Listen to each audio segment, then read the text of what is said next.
Bom, primeira condição periférica, então, que está já há algum tempo aí rodando, né? Assim, é um livro que resultou da minha tese de doutorado, embora tenha feito um esforço grande de tentar sintetizar os argumentos da tese num volume mais ou menos palatável, né? Assim, que a gente consiga ler e discutir, porque acho que o foco é esse, é contribuir para uma discussão em andamento.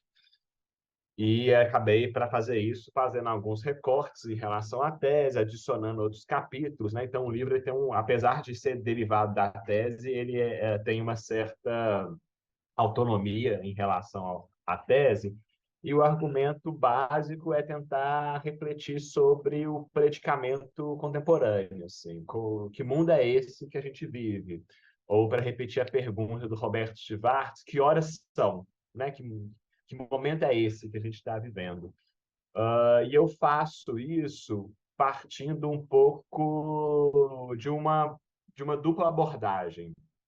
De um lado, uma leitura, como você disse, construída a partir da crítica do valor, né? Teóricos como Robert Kurtz, a Roswitha Schultz, o Moash Postone, em que diagnosticam um processo de, uh, uh, de colapso das formas sociais historicamente determinadas do capital. Então, o capital, por conta do seu movimento interno, contraditório, automático, ele erode, ele destrói os próprios fundamentos, né? Isso significa que o capital, na busca de valorizar o seu valor, ele tem que necessariamente elevar a produtividade do trabalho, e nesse mesmo movimento, num só golpe, ele elimina trabalho vivo, que é a fonte de todo valor. Então, o capital, para poder mais acumular, ele se dessubstancializa, né? Então, esse é um lado assim do diagnóstico que, enfim, não tem nenhuma novidade, é um argumento que esse pessoal vem desenvolvendo desde o final dos anos 80 e início dos anos 90, já tem uma vasta bibliografia sobre isso, mas de alguma maneira eu aproximo isso da teoria crítica brasileira, sobretudo, né, assim, a constelação aí formada por Chico de Oliveira, Paulo Arantes e Roberto Schwartz, que vão perceber que a gente compreende melhor o capitalismo quando olha ele da periferia. Por quê? Né? Porque a periferia ela parece condensar mecanismos e dispositivos do funcionamento do capital que, enfim, anunciam o futuro do restante do mundo, né? Então, esse livro também, isso também não é um argumento novo, né? Assim, esses autores já estão publicando isso desde o final dos anos 90 e início dos anos 2000. O Chico de Oliveira com o ensaio Ornitorrinco de 2003, Paulo Arantes com o ensaio A Fratura Brasileira do Mundo de 2004. Então, enfim, a ideia é tentar aproximar essas duas tradições críticas para poder pensar o tempo presente. E essa aproximação se dá, então, com uma certa interpretação do nosso momento atual, do capitalismo, né, que a gente vive, em que, decorrente desse processo crítico do capital, de dessubstancialização, ele acabaria reproduzindo a forma periferia, né? E aí a forma periferia, eu me refiro a esse ordenamento social que a gente encontra tradicionalmente em territórios periféricos dos países periféricos, né? Uma forma de reprodução que acontece aquém e além da forma do valor, né? Mas é pressuposto para o próprio funcionamento do valor, uma dinâmica de superexploração da força de trabalho, um acúmulo de adversidades e precariedades. Então, meio que tentando entender que a dinâmica própria do capital se desenvolve até o ponto em que a periferia torna a sua forma sintética, por assim dizer, né? E isso acarretaria, portanto, uma periferização do mundo, né? É uma imagem que eu tento trabalhar um pouco para poder refletir como que, mesmo os países centrais, mesmo o centro dinâmico do capitalismo, ele vai se assemelhar cada vez mais com a periferia, porque ele parece importar essas formas periféricas, a dissolução, por exemplo, do trabalho estável fordista, que vai acontecendo desde os anos 70 e vai encaminhando populações inteiras de antigos países centrais para relações de trabalho cada vez mais precarizadas, flexíveis, uberizadas. De alguma maneira, estou tentando sugerir que tem essa mutação, né, do centro se transformando em uma periferia. Claro que aqui eu não estou querendo anunciar uma indistinção entre esses territórios, né? Assim, ainda há, claro, um certo acúmulo de privilégios, de redomas protetivas contra essa precarização, mas de alguma maneira essa forma periferia ela vai se anunciando em fraturas do centro. Uh, e essa ideia ela vem carregada assim de uma consequência que para mim ela é muito forte, que é a explosão da violência, porque durante boa parte da ascensão do capitalismo o trabalho ele funcionava como uma espécie de amálgama social que garantia que as relações sociais fossem suficientemente azeitadas, né? Que elas tivessem uma dinâmica própria, que o reconhecimento do conflito social se desse nos seus marcos. À medida em que essa forma social ela é dessubstancializada, essa mediação social ela se torna caduca, o que aparece no lugar é a violência em suas várias formas. A violência econômica das relações de exploração cada vez mais intensificadas por conta da crise, mas também violências, por assim dizer, extraeconômicas, né? A explosão, por exemplo, a gente poderia colocar nesse barco aí tanto a ascensão do radicalismo da nova direita, né, que de nova não tem muita coisa, né, assim, mas o novo radicalismo de direita, poder usar o título do ensaio do Adorno, né, a gente poderia colocar a explosão da violência amok, que vez ou outra uma pessoa com uma arma na mão mata, dispara contra outras no meio da rua, num cinema, numa mesquita, como vem acontecendo. O cenário de guerra que agora explode, né, Ucrânia, Israel e Palestina. Então, tentando pensar como que esse mundo que a gente vive, ele tem adquirido formas próprias da periferia, e isso tem significado um aumento da violência, porque esse amálgama social, ele, ele para de funcionar, ele começa a falhar, né, de alguma maneira. Então, o livro é um pouco esse esforço, vamos dizer assim, um esforço categorial, né, de tentar colocar essas categorias em uma constelação que possa contribuir para a gente entender o tempo presente, né? E aí, o Brasil Catástrofe, né, que é um livro talvez também um ensaio, né, um ensaio mais longo, né, mas que guarda assim, essa característica ensaística de abordar o problema do Brasil de uma usando a matéria brasileira como combustível do pensamento e da crítica. A ideia é reconstituir de uma maneira muito breve, muito ensaística, a história de formação nacional, de formação e desconstrução nacional, né?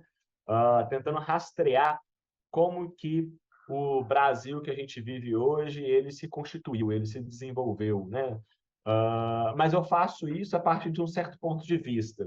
Uma sacada que eu vi pela primeira vez na boca do próprio Paulo Arantes, que é o ponto de vista da centralidade negativa do trabalho, né? O trabalho não enquanto uma forma ontológica do ser social, né? Aquilo que funda o ser humano, mas a forma do trabalho enquanto processo de dominação social, né? Uma dominação social abstrata, uma dominação social impessoal, como diz o Moash Paulstone. Então, é rastreando essa constituição do mundo do trabalho enquanto uma centralidade negativa, tentando reconstruir a sua ascensão e o seu declínio, que o Brasil Catástrofe está orientado. Então, ele também, na verdade, não é exatamente um livro de história do Brasil, tem vários outros, com certeza, com muito mais méritos do que o Brasil Catástrofe, mas a ideia do Brasil Catástrofe também é organizar uma uma constelação de conceitos que permita a gente pensar o problema do Brasil a partir desse viés da centralidade negativa do trabalho, o que significa reconhecer que a gente é um país que nasce da violência da escravidão, né? O Brasil foi o porto que mais recebeu pessoas escravizadas e por mais tempo, né? Isso deixa feridas abertas até hoje, com toda certeza, né? Um capitalismo extremamente baseado num marcador racial muito forte que a gente tem até hoje. Isso significa pensar um esforço de guerra para a modernização forçada do Brasil, seja com Getúlio Vargas, seja com Juscelino Kubitschek, ou seja com os militares, né? Extremamente violenta essa integração, esse processo de modernização nacional. Isso significa pensar a nova república, o curto período da nova república, né? De 88 a 2013, porque a partir daí a gente já está falando de um esfacelamento da nova república com o processo de impeachment de Dilma Rousseff, a eleição de Jair Bolsonaro, né? E o mundo que a gente está hoje, né? Assim, a situação que a gente se encontra. Então, é um livro que tenta construir assim um pouco uma sugestão de interpretação para o Brasil a partir dessa ideia explicativa de que o trabalho ocupa uma dimensão de dominação social, de violência, e como que isso tem o seu momento de ascensão e de declínio. Bom, acho que de maneira bem sintética seria isso.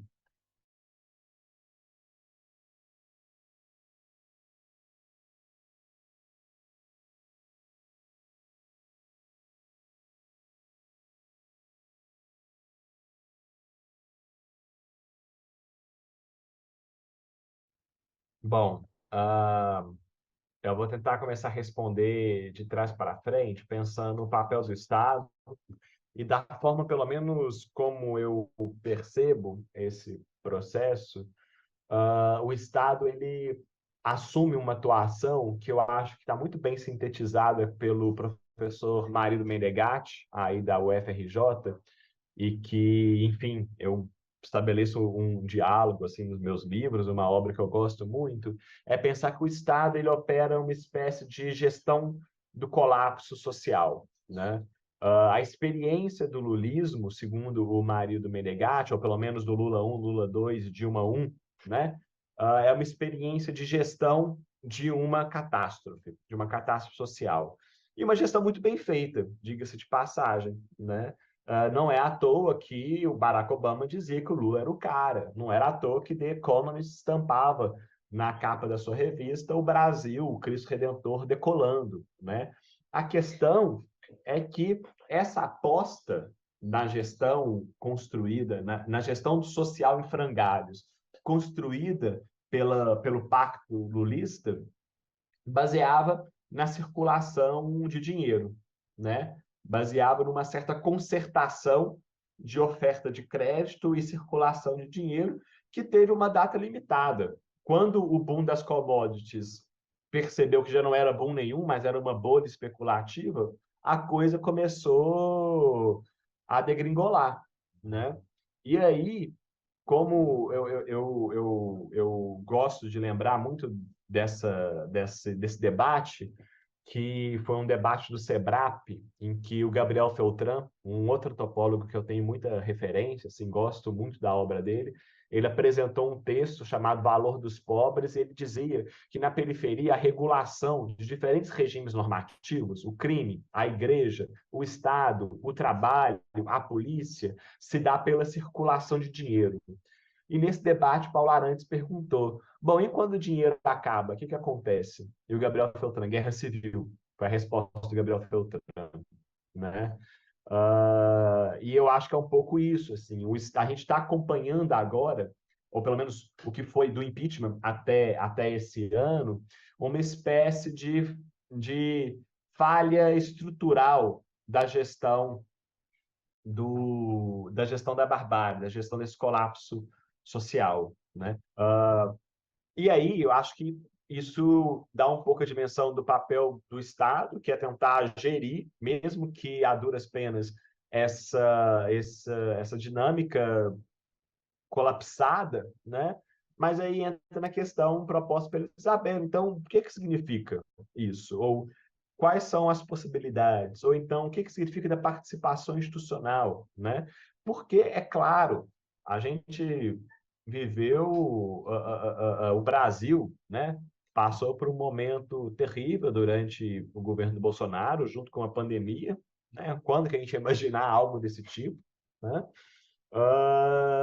E que já não tinha governo algum, né? Mas era uma espécie de terceirização, de privatização da gestão desse colapso. Arma todo mundo e deixa o pau comer. Acho que era um pouco essa mensagem que o bolsonarismo transmite, né? E agora a gente tem um Lula 3, um terceiro mandato do Lula, que de alguma maneira atua como também uma concertação nacional diante dessas tensões, desses conflitos, e que, pelo menos do meu ponto de vista, não oferece,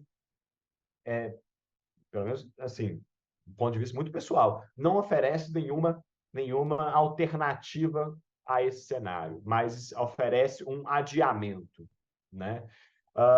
Claro que adiar um governo de extrema direita como a gente teve já é um mérito tremendo, eu não quero desmerecer isso, né?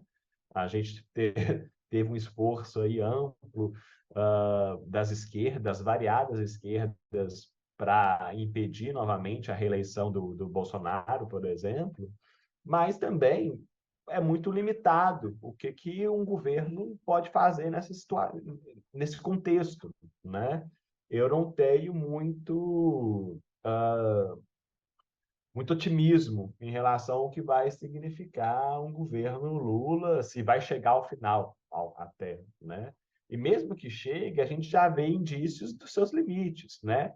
A barbárie está correndo solta na Amazônia, com os garimpeiros, a violência tremenda que isso desenrola, mesmo no governo petista estadual, como na Bahia, né, que a polícia está barbarizando. Uh, então, acho que tem um limite estrutural que o papel do Estado desempenha, que é gerir o colapso com os instrumentos que ele tem à mão, que é política social compensatória de um lado, cada vez mais minguante, e de outro lado, o braço armado da violência, da polícia e do exército, que esse sim está de vento em popa, mesmo no governo, com aspas, democrático popular, né? E aí a pergunta de US$ 1 milhão, né? Assim, o que a gente faz com isso? Ou como que a gente sai dessa? E aí a única resposta que eu posso dar é eu não sei, né? Eu não sei. Eu não sei porque, por um lado, seria arriscar dar alguma solução enlatada, que eu acho que já não condiz com o tempo que a gente vive, e de outro, seria não levar a sério esse predicamento do tempo que a gente vive, que é exatamente uma dificuldade de refletir sobre ele, né?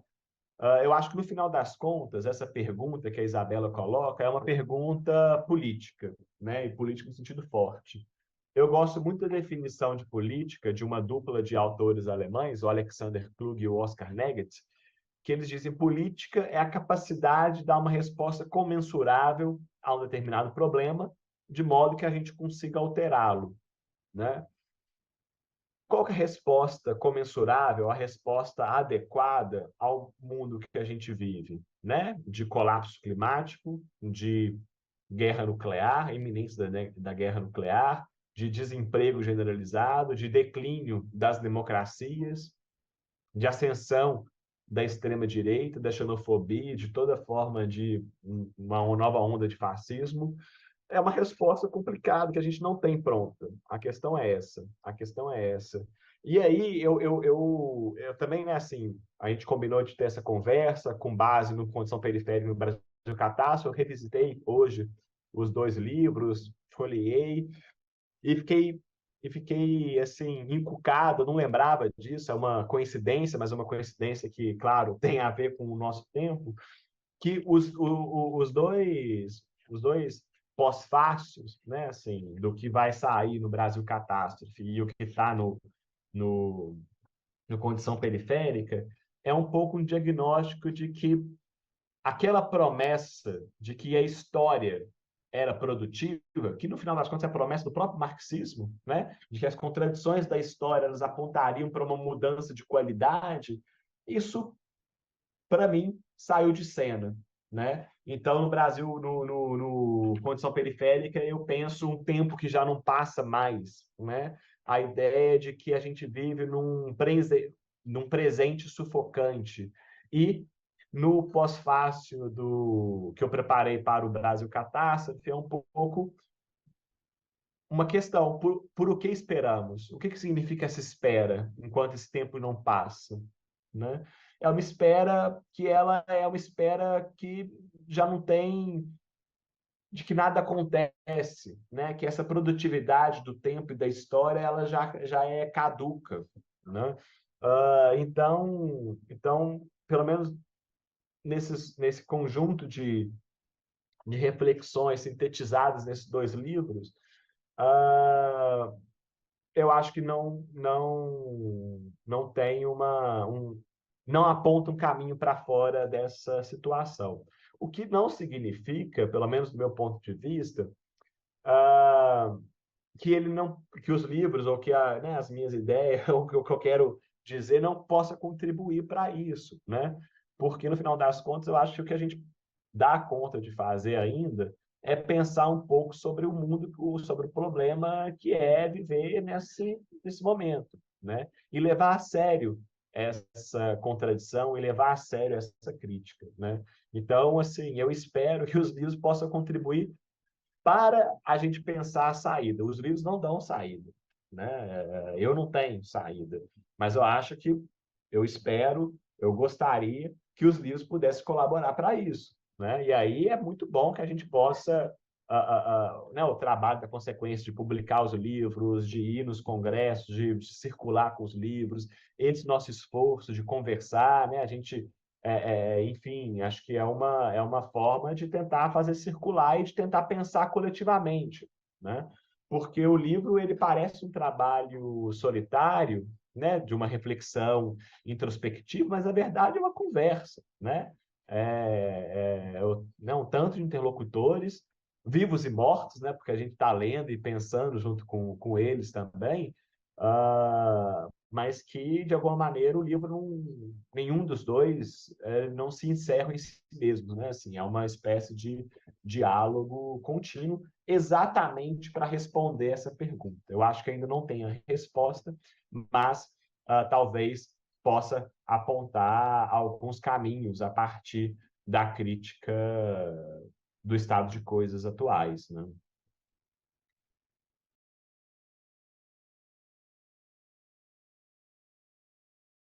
Bom, o modo de produção que a gente vive hoje, o capitalismo, ele é uma forma historicamente determinada de reprodução social, né? Uma forma que os seres humanos encontraram para ficar vivo.